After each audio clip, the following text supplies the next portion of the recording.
Marilyn Manson, he's evil. Marilyn Manson! We've already seen the effects that it can have on young people. We're here to worship Satan. Este es tal vez el grupo más repugnante. Satan's God! Marilyn Manson. Marilyn Manson. Marilyn Manson. Marilyn Manson. Marilyn Manson. Marilyn Manson. Marilyn Manson!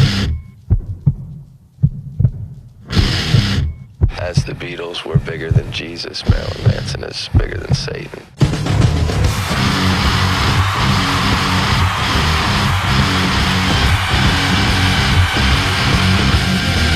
Marilyn Manson. Inicio, ascenso y caída.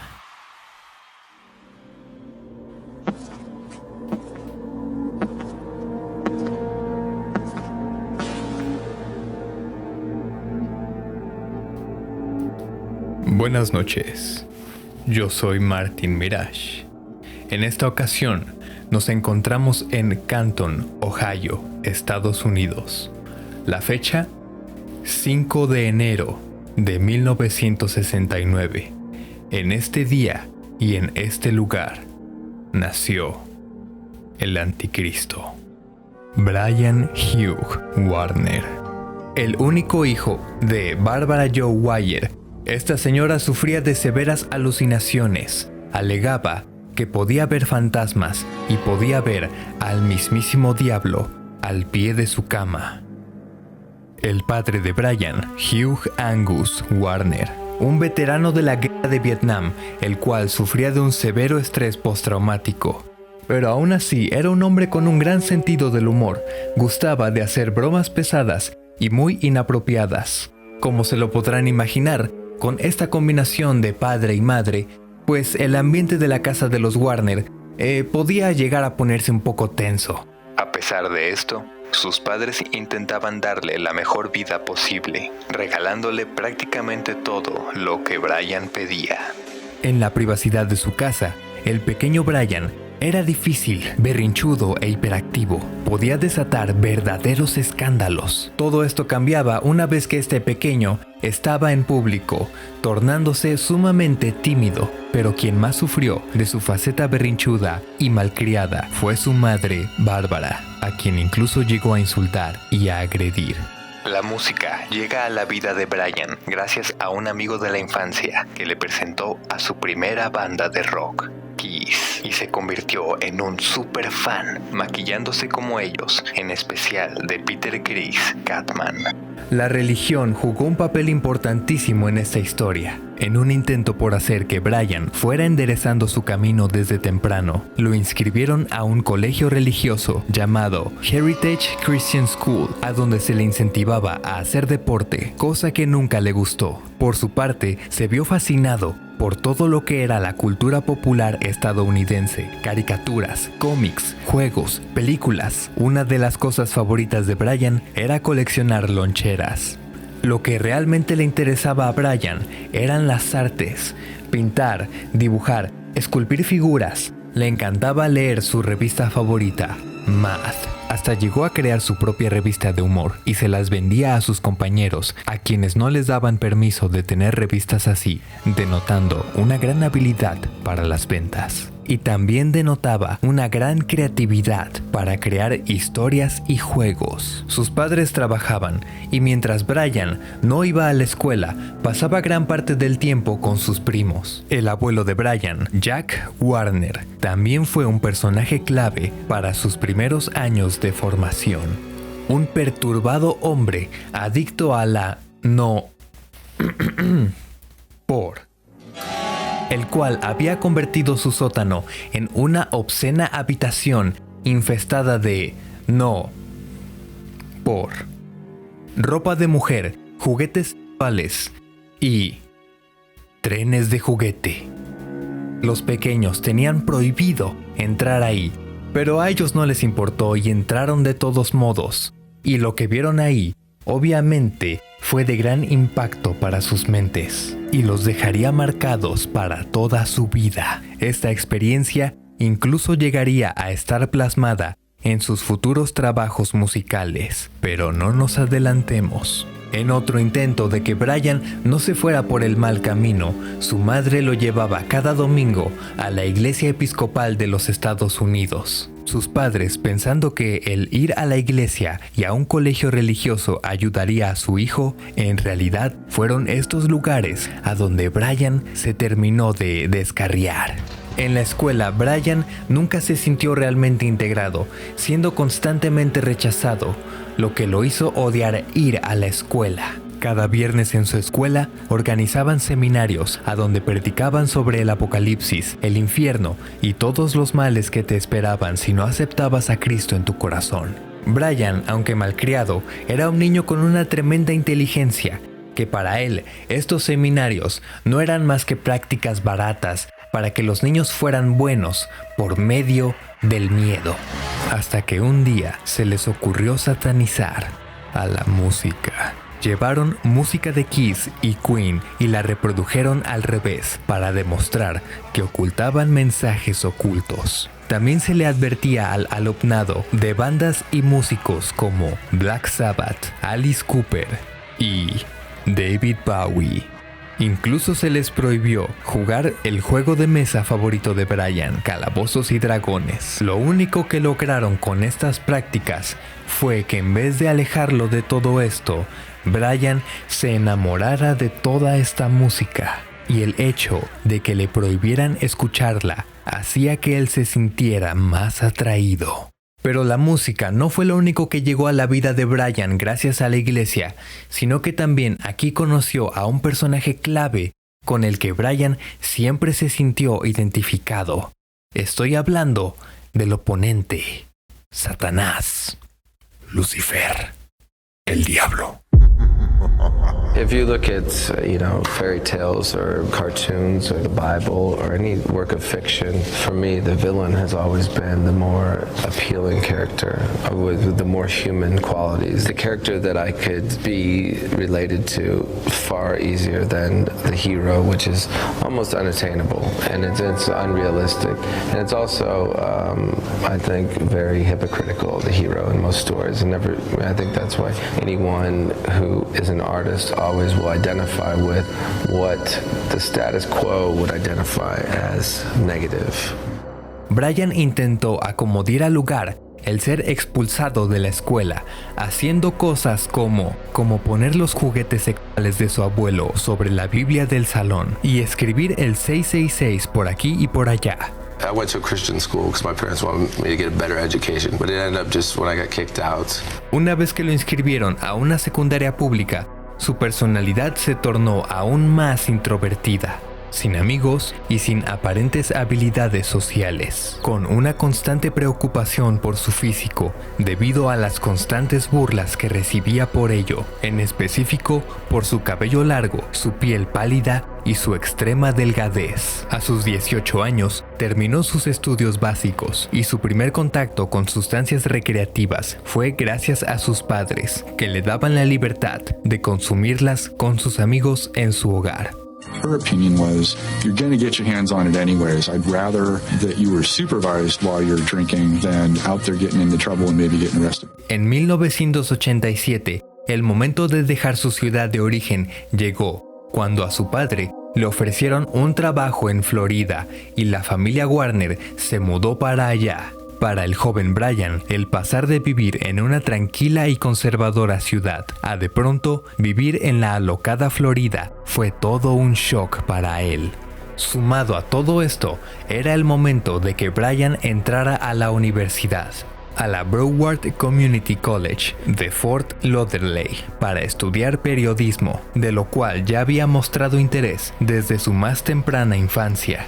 En esta carrera se destacó hábilmente gracias a su tremenda imaginación y creatividad, lo que lo llevó a conseguir trabajo en la revista 25th Parallel, una revista de corte alternativo. Como dato curioso, en la entrevista de trabajo, Brian llevaba consigo una lonchera, cosa que a priori le quitó varios puntos en la entrevista y levantó muchas dudas, pero todas estas dudas se dispersaron cuando Brian les mostró sus ideas. He would come up with these ideas for articles interviewing dominatrixes or waitresses who worked at topless restaurants. Si YouTube hubiera existido en aquel entonces, Brian habría sido el primero en sacar un podcast para invitar a medio mundo. Curiosamente, Brian participó como extra en la serie 21 Jump Street, una serie en la cual actuaba un emergente actor quien se convirtió en uno de sus más grandes amigos, Johnny Depp. Fue en ese set donde se conocieron. Todo parecía ir viento en popa en la vida de Brian, y su amor por la música no hacía más que aumentar. Una de sus bandas favoritas de aquel entonces era Nine Inch Nails, y empezó a escribir más que nunca, tanto por su trabajo como por gusto propio. Escribía mucha poesía, oscura, bizarra e incluso grotesca. Estos escritos en un futuro se convirtieron en las letras de sus canciones. Estos versos, Brian los recitaba en clubes de micrófono abierto, y a la gente parecía gustarle la presencia de Brian en el escenario. En una ocasión, alguien le dijo que tenía una voz muy buena y que debería formar una banda. Esta idea se clavó como una astilla en la mente de Brian, ya que la poesía era algo lenta para conseguir atención. Él seguía trabajando en la revista y tuvo la idea de entrevistar a varias bandas locales para escribir artículos al respecto. Esta idea tuvo un buen resultado, lo que lo llevó a entrevistar a uno de sus más grandes ídolos, Trent Reznor, de Nine Inch Nails. En un inicio, Reznor no fue muy amigable, pero conforme fueron conviviendo, cayeron en gracia uno del otro. Empapándose de todo este ambiente musical, Brian se da cuenta de que él también podía hacer lo mismo que ellos, incluso hasta mejor, aún sin tener ningún entrenamiento musical. Brian se anima a formar su propia banda e integra a un compañero de su escuela, su tocayo, Brian Tutunik, se integró en el bajo. El guitarrista sería otro amigo de Brian Warner, Scott Putesky. Crearon el concepto de lo que sería la banda, tomando como base lo mejor de Estados Unidos, cómics, películas, artistas, pero todo esto combinado con lo peor del país. O séase, los desvividores seriales. Por lo que se les ocurrió que deberían usar nombres artísticos, porque pues Brian Hugh Warner y Scott Putesky como que no sonaban muy atractivos que digamos. ¿Cómo el anticristo se va a llamar Brian? Con todo respeto a los Brian de la audiencia, un saludo. Bueno, menos a el Brian, ese güey más alto. Fue así que se les ocurrió combinar nombres de artistas femeninas con el nombre de los desvividores. Brian tomó el nombre de Marilyn Monroe y el apellido de Charles Manson, y fue así que Marilyn Manson nació.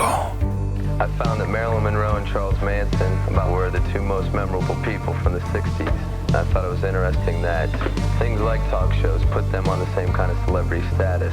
And I thought that dichotomy of positive and negative, putting those two names together, represented what I had to say. Marilyn y Scott, ahora autodenominado como Daisy Berkowitz, integraron a Perry Pandrea, alias Sasa Speck, se integró como tecladista. Y el baterista, pues no había. Está difícil encontrar baterista. Por lo que decidieron integrar a una caja de ritmos. Es neta. Y empezaron a crear una campaña publicitaria gracias a la gran experiencia periodística de Marilyn y su talento nato para las ventas, quien con la gran creatividad que lo caracterizó desde pequeño movió los hilos dentro de la revista 25th Parallel para que escribieran un artículo sobre esta super banda. Obviamente este artículo era puro pedo, o no, dependiendo de cómo lo quieras ver. Tan seguro estaba Manson de su proyecto que decidió abandonar sus estudios de periodismo para dedicarse al 100% a su banda. Pero los primeros días no fueron nada fáciles. Se hicieron llamar Marilyn Manson and the Spooky Kids. y se lanzaron a dar sus primeros conciertos, ya con canciones originales. Y estos chicos eran realmente malos, pésimos. Su primer concierto fue el 28 de abril de 1990 en el Churchill Hideaway de Florida, frente a una audiencia de 20 personas. Este concierto fue una experiencia tortuosa, tanto para la banda como para el público. La banda era un manojo de nervios, en especial Marilyn, quien estaba al frente. No tenían un buen sonido ni imagen, y el público estaba así de ¿qué verga? En ocasiones, Marilyn iba tras el escenario a vomitar debido a los tremendos nervios que sentía. Sasa Speck no quería juntarse con músicos satánicos y mejor se salió. Y después de unos pocos shows, despidieron a Brian Tutunik, quien se había autodenominado como Olivia Newton-Bondi. Daisy, quien era el que tenía más experiencia en música, pues no podía hacer mucho con la base que le entregaban sus compañeros. Y la caja de ritmos, pues era una caja de ritmos, no hay mucho que decir. Por lo menos iba a tempo, por lo quien más o menos se destacaba era Marilyn Manson, con su inexperta pero sólida voz. Pero eso no los detuvo, pero debían conseguir mejores músicos, e integraron a Bradley Stewart, alias Gidget Gain, un chico punk andrógino que usaba ropa de mujer y se maquillaba. Bradley, un personaje importantísimo en esta historia, ya que fue él quien le enseñó a Marilyn a maquillarse y a vestirse de maneras extravagantes, cosas que fueron aumentando más capas al personaje de Marilyn Manson, y todo esto aumentó exponencialmente la confianza de Marilyn. E integraron a Stephen Gregory Beer Jr., alias Madonna Wayne Gacy, alias Pogo, quien se convirtió en su tecladista, que al principio no tenía teclado porque todavía no ahorraba lo suficiente para comprarse uno, así que se ponía a jugar con juguetes sobre el escenario mientras los demás tocaban. Como ya dije, estos jóvenes estaban realmente verdes, musicalmente hablando, pero algo que sí sabían hacer era un verdadero show, haciendo que estos fuesen más que nada una experiencia bizarra de terror musicalizada. Todo esto llamó la atención de John Tovar, quien se convirtió en el primer manager de la banda y los incentivó a que por favor consiguieran un baterista. Fred Stridehurst, alias Sarah Lee Lucas, fue el elegido. Marilyn, con sus dotes de periodista, diseñador gráfico y vendedor, una vez más logró llamar la atención de Trent Reznor, quien decidió apadrinarlos, llevándoselos como sus teloneros de Nine Inch Nails. Y el pequeño, que era rechazado en la escuela y en la iglesia, resultó ser un verdadero showman y comenzó a robarse el reflector. Aunque sus shows parecían no tener ni pies ni cabeza, esto no era así, ya que Marilyn grababa todo lo que hacía para saber qué corregir y qué agregar. Estaba decidido a volverse un profesional, con la misión de perturbar, pues, todo: la religión, la sexualidad, la política, las instituciones en general, la moralidad, incluso llegando a simular la privación de la vida de seres humanos y animales. Obviamente todos falsos, pero esto le acarreó grandes problemas, ya que a veces la gente creía que era real. Incluso una vez fue arrestado por sus shows. We talked to everyone from independent labels all the way up to Epic, Interscope, American Recording, Maverick, RCA. Almost every record label you can think of would come to see us play, and everybody hated us. Nobody wanted to sign us. Trent Reznor, quien acababa de fundar su sello discográfico Nothing Records, le ofreció a Marilyn un contrato. Marilyn Manson and the Spooky Kids fueron la primera banda de este sello discográfico. Después de firmar con Nothing Records, se decidió a cortar el nombre de la banda para que fuera solo Marilyn Manson, quien se robaba cada vez más la atención.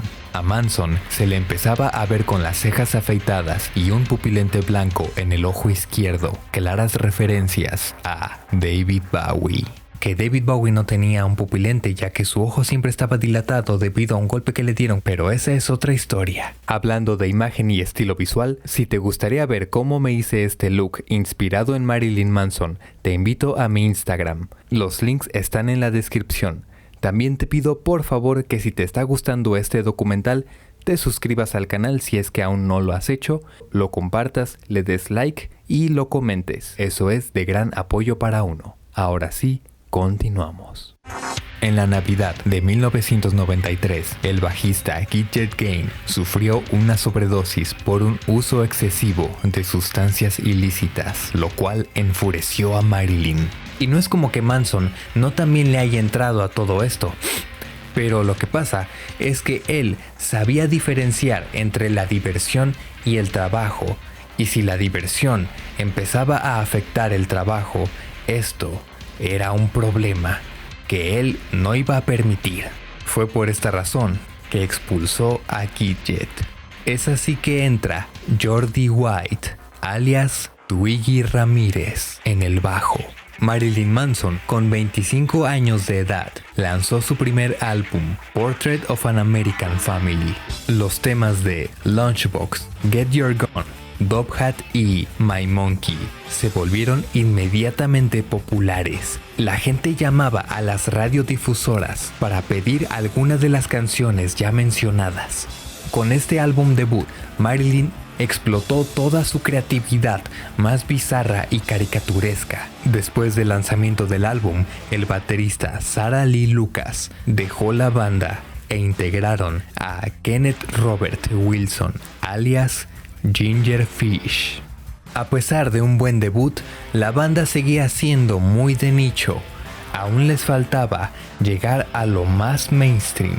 Pero eso lo consiguieron un año después, cuando estrenaron un EP llamado Smell Like Children.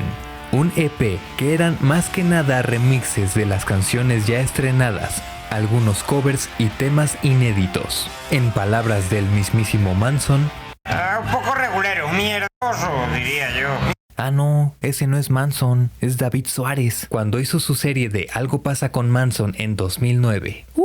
¡Qué buenos tiempos! Smell Like Children fácilmente pudo haber pasado sin pena ni gloria. Sin embargo, fue aquí a donde podemos escuchar su cover de Sweet Dreams Are Made of This, canción de Eurythmics. Ni el mismísimo Manson imaginaba el éxito que vendría con esto. Puso a la banda bajo el reflector. En estas mismas épocas, Marilyn formó una amistad con Anton LaVey, fundador de la iglesia satánica. Aunque Manson no comulga con el satanismo, aceptó con gusto el cargo de reverendo que Anton le ofreció. LaVey se convirtió en un segundo padre para Manson. Hablando de padres, los padres biológicos de Marilyn estaban orgullosos de lo que había logrado su pequeño, asistiendo a todos los conciertos a los cuales les fuera posible. Su padre hasta se llegó a vestir de cura para de alguna forma ser parte del show. En palabras del señor Warner, mientras yo pueda, quiero ver a mi hijo en la gloria. Para el 17 de septiembre de 1996, Marilyn Manson estrenó el álbum que lo daría a conocer como el Anticristo Superestrella, Antichrist Superstar, el cual vendió 7.5 millones de copias mundialmente, con temas como Tourniquet, Men That You Fear y por supuesto The Beautiful People. Pero todo este éxito vino con una gran polémica, una vez más por el lado más religioso y conservador de la sociedad. Llegaron a organizar marchas y manifestaciones afuera de los conciertos intentando cancelar a Manson. Las escuelas amenazaban a los alumnos con expulsarlos si iban a un concierto de Marilyn Manson, para que no perturbara a sus hijos. ¿Alguien quiere pensar en los niños, por favor? Bueno, y es que también estamos hablando de los 90. En ese entonces hasta Pikachu era el demonio mascota de Lucifer. Este álbum, según Manson, es un trabajo autobiográfico. aunque también tomó mucha inspiración del filósofo Friedrich Nietzsche. Para este álbum, el guitarrista Daisy Berkowitz abandonó a Manson por diferencias creativas e integran al guitarrista Sim Sum. La creación de Antichrist dio lugar a muchas tensiones entre Reznor y Manson que causaron la ruptura de esta amistad. Aunque posteriormente tuvieron reencuentros amistosos, realmente nunca se reconciliaron, por lo menos hasta ahora. En 1997, Manson debuta como actor de cine, haciendo una pequeña participación especial en la película Lost Highway de David Lynch. Es por estas mismas fechas que conoce a Rose McGowan, su primera novia famosa, por así decirlo. De hecho, ambos salieron en la película Jawbreaker. En 1998 lanza su tercer álbum, Mechanical Animals. Manson siempre se ha caracterizado por jugar con diferentes géneros. Después de Antichrist, que iba desde el metal industrial, shock rock, con Mechanical Animals coqueteó con el glam rock, incluso hasta rock gótico, con temas como I Don't Like the Drugs But the Drugs Like Me y Coma White. Como dato curioso, el músico Billy Corgan de The Smashing Pumpkins participó como asesor musical. Este álbum se posicionó en el número 1 del Billboard 200. Manson estaba en la cima, y aún más cuando el tema Rock is Dead formó parte del soundtrack de Matrix de 1999. Éxito tras éxito tras éxito, y la gira de Mechanical Animals comenzó, la cual se vio afectada por uno de los sucesos más oscuros en la historia contemporánea de Estados Unidos. El 20 de abril de 1999, dos jóvenes de la secundaria Columbine en Littleton, Colorado, privaron de la vida a sus compañeros y maestros. La sociedad, el gobierno y la iglesia no dudaron en culpar a Marilyn Manson por este suceso, ya que supuestamente los jóvenes responsables escuchaban la música de Manson y había sido esta la que impulsó sus acciones. Aunque también la gente apuntó el dedo a otras cosas como los videojuegos, películas, etc.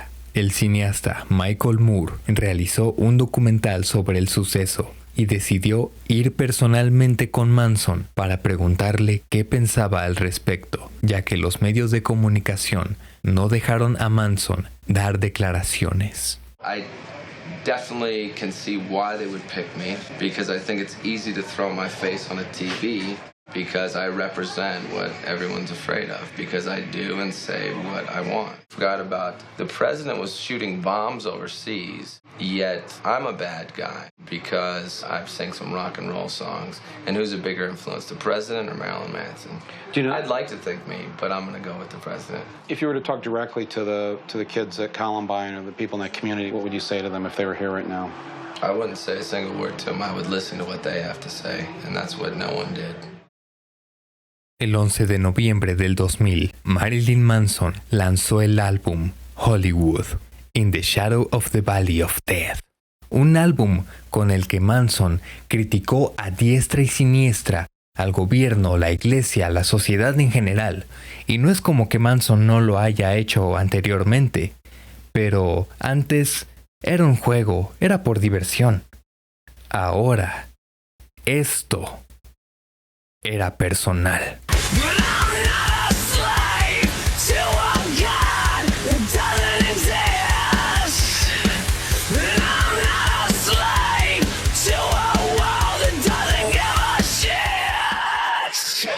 Para la fallida gira de Mechanical Animals, el guitarrista Sim Sum dejó la banda e integran a John Five, tal vez el mejor guitarrista que ha tenido Manson en su historia. Te lo dejo a tu criterio.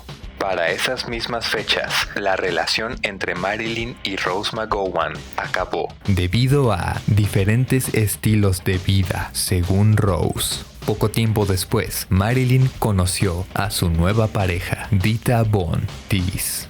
Pero claro, la polémica y las acusaciones hacia él continuaban, muchas de estas bastante absurdas. que si se había implantado boobs para la portada del álbum anterior y luego se las quitó, que si él era parte del elenco de Los Años Maravillosos, que si se había sacado el ojo, que si desvivía animales en el escenario, que si se había quitado las costillas para hacerse el autodelicioso bucal. Obviamente, todo esto falso. En 2002, Manson realizó un cover de la canción Tainted Love para la película Not Another Teen Movie, con todo y video musical, video en el cual Marilyn empuja al mismísimo Capitán América. Para este mismo año, el compositor Marco Beltrami y Marilyn Manson unieron fuerzas para crear la banda sonora de la película Resident Evil.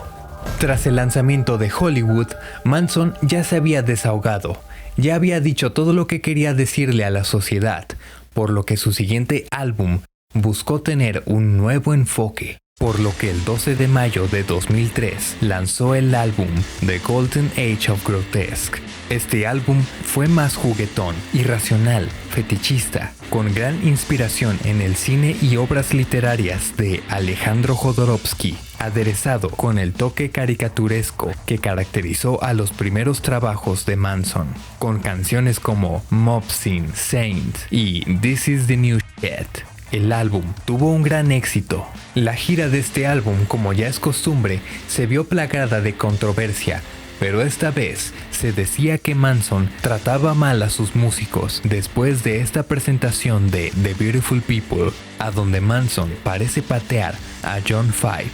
A pesar de que esto era un acto orquestado por la banda, simular peleas y destrozar cosas en el escenario, a excepción de una vez que se pensaba destruir la batería, Manson tomó el pedestal del micrófono y lo lanzó a la batería, y huevos que le da al baterista, y pues lo mandó al hospital. Pero esto no afectó la relación entre Ginger y Manson, aunque en esta ocasión parecía diferente, pero dejemos que el mismísimo John Five nos explique qué fue lo que pasó. Estábamos en Europa y me dieron la noticia de que mi hermana había fallecido y no pude dormir por 2 días. Lo que pasó con Manson pasaba todo el tiempo. Él no hizo nada malo. Yo estaba ido. Era extraño. No lo recuerdo. Me siento horrible ahora que lo veo, porque fue mi culpa.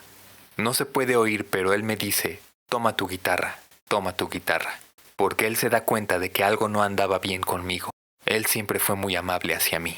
Después de esta gira, John Five y Manson decidieron tomar caminos distintos de forma amigable. Después de esto, Manson lanzó Lest We Forget, un compilatorio de sus más grandes éxitos hasta el momento, a donde pudimos escuchar su cover de Personal Jesus de Depeche Mode, que se convirtió en un hitazo. En 2006, Marilyn y Dita contraen matrimonio. La boda fue llevada a cabo por Alejandro Jodorowsky, pero su compromiso solo duró 1 año y se divorciaron. Debido al constante uso de sustancias ilícitas por parte de Manson, después de él haber sido tan estricto con este tema, ahora Marilyn sucumbía ante el exceso. Después de haber explorado su enojo con Hollywood y su lado más erótico con The Golden Age of Grotesque, ahora Manson experimentaría con su lado más romántico. El 5 de junio de 2007 estrenó mundialmente el álbum Eat Me, Drink Me, un trabajo melancólico, oscuro, que dejaba de lado el metal industrial y los screams para enfocarse más en un rock alternativo, con ritmos más lentos y con un estilo visual que recordaba bastante a la subcultura emo, el cual estaba pegando muy duro en aquel entonces. Todo esto le trajo a Marilyn una gran cantidad de malas críticas, considerando al álbum como el peor que había hecho, tachándolo de que se había traicionado a sí mismo, se había vuelto comercial, yéndose con la tendencia del momento, y que el anticristo se había vuelto blando. Porque claro, ¿cómo un hombre se va a dejar ver vulnerable? Mucho menos Manson. ¡Ja! Pobre diablo. ¿Ir a terapia? Nah. A mí ponme un video de un red pillar, porque yo soy muy hombre. Claro que a Manson no le pudo valer más madre. Fue en esta misma época que Manson sostuvo una relación con la actriz Evan Rachel Wood. En mayo de 2009, el álbum The High End of Low fue estrenado. Álbum el cual traía de regreso los géneros del metal industrial y el glam rock, pero seguía con esta visión más retrospectiva, y una vez más el álbum fue mal visto. Acá la gente alegaba que aunque Manson intentó regresar a sus raíces más pesadas, la peligrosidad de sus canciones se había ido. En lo personal yo discrepo aquí, ya que considero que Eat Me, Drink Me y The High End of Low tienen un gran valor en cuanto a composición, producción e interpretación. Si en su momento lo escuchaste y no te gustó, te invito a que lo vuelvas a escuchar y puede que te sorprenda bastante. Y si no lo has escuchado, escúchalo, creo que te va a gustar mucho.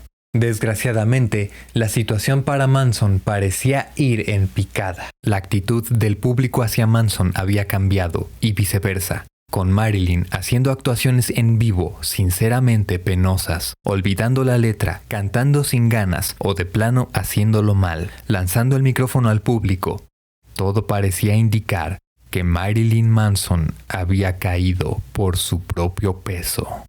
Para el año 2010, la historia entre Marilyn y Evan Rachel Wood había llegado a su fin, o por lo menos, eso era lo que creían. Para 2012, un año de superhéroes, memes tomando el control de internet y un ambiente musical liderado principalmente por el pop, Marilyn Manson lanzó su octavo álbum, Born Billion, el cual le otorgó a Manson su cuarta nominación al Grammy, la cual no ganó.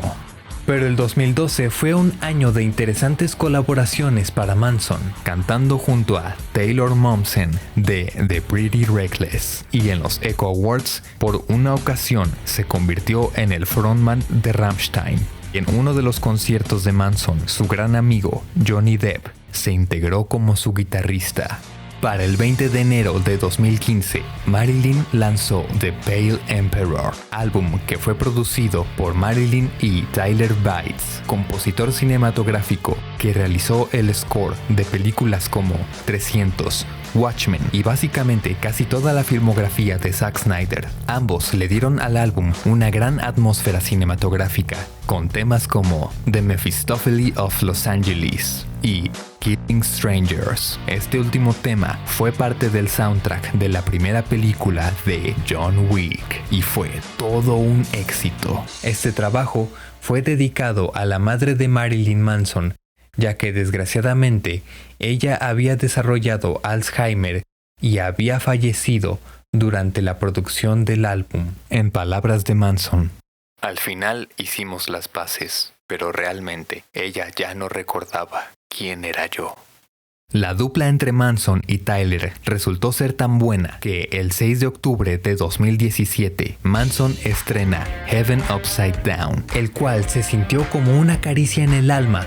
Para los fans más antiguos de Manson, Marilyn se volvía a meter con la política, la religión, volvió a usar su icónico pupilente blanco y sus videos otra vez causaban revuelo. El video promocional del álbum levantó gran polémica, ya que aparecía el presidente electo de los Estados Unidos de aquel entonces, Donald Trump, sin cabeza. Y el actor, su gran amigo Johnny Depp, participó en los videos musicales del álbum.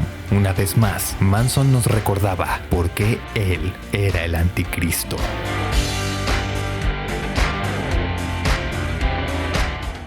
Aunque desgraciadamente la realización de este álbum coincidió con el deceso de su amado padre, Angus Warner. 2020. Todos sabemos qué pasó ese año. Teníamos miedo, estábamos confundidos. Nada volvería a ser como antes. Y Marilyn eligió una de las fechas más dolorosas para Estados Unidos para estrenar su nuevo álbum. Fue así que el 11 de septiembre de 2020, en medio de todo este caos, Marilyn Manson estrena We Are Chaos. Muy probablemente el trabajo más ignorado de Manson. Una lástima, ya que creo que es un muy buen álbum. Pero, ¿por qué fue ignorado? ¿Será tal vez por la pandemia?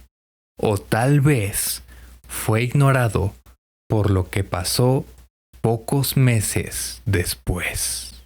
I'm here today to talk about Brian Warner, also known to the world as Marilyn Manson. Sometimes he would not allow me to sleep until I participated in acts of fear, pain, torture, and humiliation, which I felt powerless to stop. Es así que llegamos al 2021, mi querida audiencia. Ustedes saben que este canal no es un canal de chismes y salseo, pero en esta ocasión creo que es muy importante relatar lo que pasó. Chismecito. En una época en la cual Hollywood se apropió del movimiento Me Too, el cual estaba en su punto más alto, las acusaciones de abuso llovían por doquier. Muchas de estas bien fundamentadas y llevadas a las últimas consecuencias, pero también muchas de estas injustas y falsas, como lo fue en el caso de Johnny Depp y Amber Heard.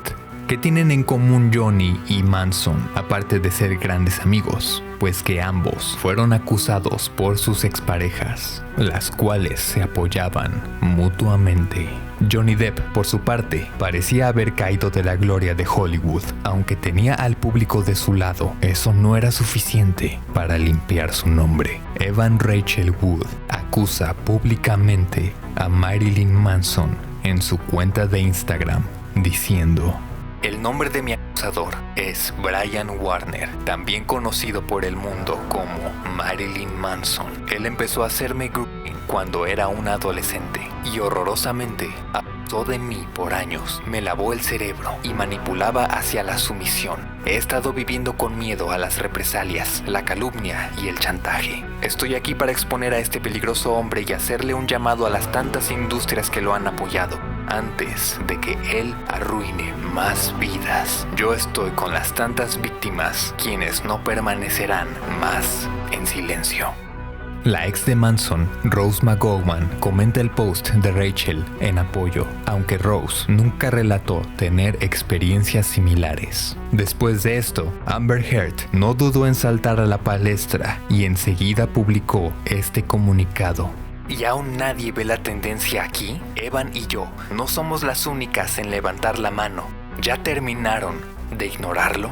Marilyn Manson, por su parte, no se quedó callado y emitió un comunicado en su cuenta de Instagram. El 1 de febrero de 2021 dijo: obviamente mi vida y arte han sido imanes de controversia, pero estas recientes afirmaciones sobre mí son horribles distorsiones de la realidad. Mis relaciones íntimas siempre han sido enteramente consensuadas con parejas con mentalidades parecidas, independientemente del cómo y por qué otras ahora decidan tergiversar el pasado.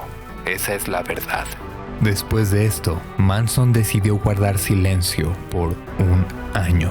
Evan Rachel Wood logró que el FBI emitiera una carta para investigar a Manson y un montón de nuevas acusaciones de otras mujeres se acumularon. El mundo le dio la espalda a Manson, fue despedido de su disquera. Las autoridades irrumpieron en la casa de Manson, confiscaron pendrives, discos duros, computadoras, celulares, todo aquello que pudiera servir como evidencia. Y las personas que habían tenido altercados con Manson en el pasado no dudaron en apoyar las acusaciones. Y ahora sí, parecía que había caído.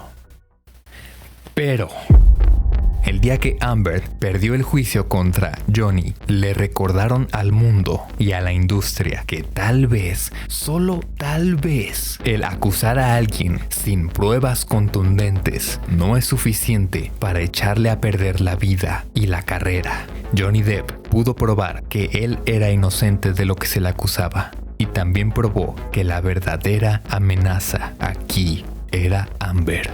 Marilyn Manson contrademandó a Rachel y se probó que la carta que había emitido el FBI contra Manson había sido falsificada. Y no solo eso, sino que también Rachel, junto a su pareja en turno, se habían involucrado en una organización delictiva que reclutó, coordinó, presionó y pagó a mujeres que habían tenido algo que ver en la vida de Manson para acusarlo simultáneamente. En palabras de Ashley Morgan Smithline, una de las mujeres que presentó acusaciones contra Manson, sucumbía ante la presión de Rachel y sus asociados para que hiciera acusaciones de violación y acción contra Warner que no eran ciertas. Muy similar a cuando Winona Ryder y Kate Moss, ex esposas de Johnny Depp, salieron a defenderlo. Dita Von Teese también salió a dar declaraciones diciendo: por favor, sepan que los datos hechos públicos no coinciden con mi experiencia personal durante nuestros 7 años juntos como pareja. Aunque Rachel seguía aferrada con las acusaciones y continuó con ellas, diciendo que Manson se había puesto en contacto con ella y la había amenazado no solo a ella, sino también a su hijo. Lo que la hizo cederle la custodia al padre del pequeño, su ex esposo, el actor Jamie Bell. Pero esto no se lo creyó nadie, ya que en realidad lo que había pasado fue que Rachel, sin el permiso del padre del pequeño, ella se lo llevó fuera del estado en donde residen. En Estados Unidos, si eres una persona divorciada y hay hijos de por medio, si te los llevas a otro estado sin permiso del padre o la madre, esto es motivo suficiente para que pierdas la custodia. La defensa de Manson alegó que él no ha tenido contacto con Evan desde hace 10 años y Evan, hasta el día de hoy, no ha presentado ninguna evidencia de estas supuestas amenazas. Y la Fiscalía de California, quienes confiscaron las pertenencias de Marilyn, no tuvieron avances con la investigación. Hasta el día de hoy, no han encontrado nada que pruebe las acusaciones de Evan Rachel Wood. Después de todo esto, Evan, una figura pública con una gran cantidad de seguidores, decidió cambiar su cuenta de Instagram a una cuenta privada. ¿Creen que si le doy follow me acepte? A ver. Ay no, me vaya a funar a mí también. Oye Martin, Evan Rachel Wood también recibió alguna especie de condena por haber obligado a estas mujeres y haber falsificado al mismísimo FBI. No. Absolutamente nada. Amber Heard y Evan Rachel Wood se aprovecharon del sufrimiento real de muchas mujeres para verse fácilmente beneficiadas. Marilyn Manson, después de poco más de un año de silencio en redes, lanzó otro comunicado el 2 de marzo de 2022, diciendo: llegará un momento en el que pueda compartir más sobre los eventos del año pasado. Hasta entonces, dejaré que los hechos hablen por sí mismos. Y el 15 de mayo subió una foto a Instagram tomada por su actual esposa, Lindsay Elizabeth Warner, diciendo: tengo algo para ustedes para que escuchen, lo cual es más que obvio que se trata de un nuevo álbum. Marilyn Manson, una vez más, ascendía. Hasta que en septiembre de 2023 fue encontrado culpable por haberle escupido y lanzado un moco a una fotógrafa durante un concierto por allá de 2019, por lo que tuvo que pagar una multa y cumplir 20 horas de servicio comunitario.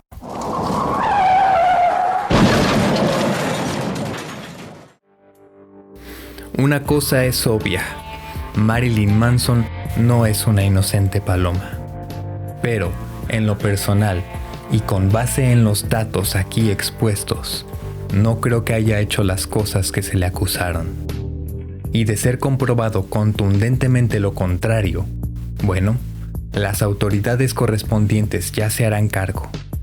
¿Y qué debemos hacer las personas a las cuales su música ha sido de gran inspiración? Yo no te voy a decir qué hacer o qué pensar, pero te diré lo que yo haré, algo muy simple, y es separar al artista de la obra, ya que no veo por qué ésta se tendría que ver perjudicada, y menos cuando recuerdo que aunque él es la principal mente maestra tras las canciones, estas no son 100% su obra. Como ya vimos a lo largo de todo este documental, muchos otros artistas participaron en ellas. Es un sinsentido que su trabajo se vea afectado también. Pero bueno, eso no ha pasado. No cometamos el mismo error y emitamos juicios antes de tiempo.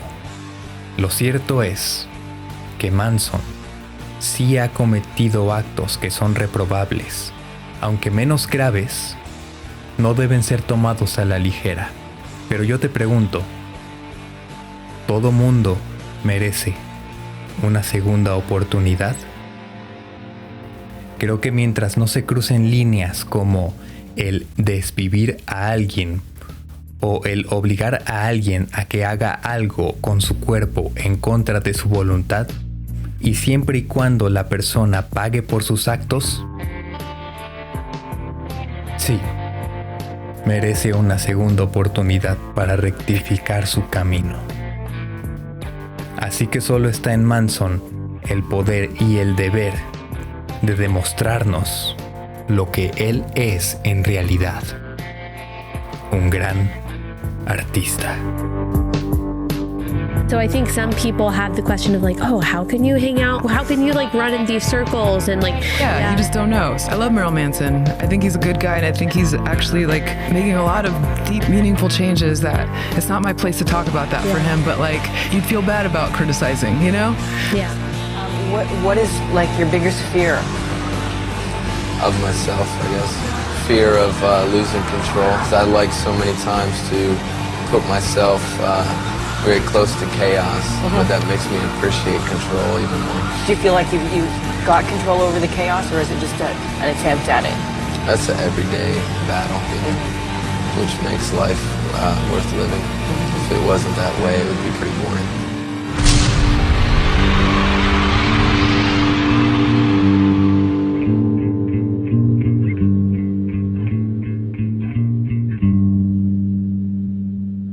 Y hasta aquí la historia de el anticristo superestrella Marilyn Manson. Espero les haya gustado muchísimo. Espero les haya gustado este nuevo formato. A mí me gusta mucho cómo se ve. Espero que a ustedes también. Y muchísimas gracias. Ya saben que aprecio muchísimo su presencia en este canal, en estos videos. Aprecio muchísimo su apoyo de corazón. En serio que gracias, gracias, gracias por estar aquí. Y si te ha gustado este video, te pido por favor lo compartas, lo comentes, lo likees, te suscribas por favor al canal y que actives la campanita, ya sabes, para que YouTube te notifique cada que yo suba un video. Y no solo los videos, sino también las notificaciones de las publicaciones del apartado de la comunidad. Y te pido también por favor me sigas en mis redes sociales como Instagram, que es a donde estoy más activo. Ya ha llegado el momento de mencionar a los donantes del canal, que en esta ocasión es MarcoServ2. Muchísimas gracias, hermano, por tu apoyo, por tu donativo al canal. Eso ya sabes que es de gran apoyo para uno y lo ayuda a que podamos continuar haciendo este trabajo. Gracias y te mando un fuerte abrazo hasta donde te encuentres. Y les recuerdo a las demás personas que si les gustaría apoyar monetariamente al canal, pueden hacerlo con el super gracias. Y ya sabes, aquí te dejo un tutorial de cómo puedes hacerlo. Y por último, tradición del canal, pongo aquí capturas de pantalla de los comentarios del video anterior. Ya saben que los leo todos y los aprecio muchísimo. Te mando un gran abrazo y nos vemos en el próximo video con la historia de Ghost. Yo soy Martin Mirage. Muchas gracias.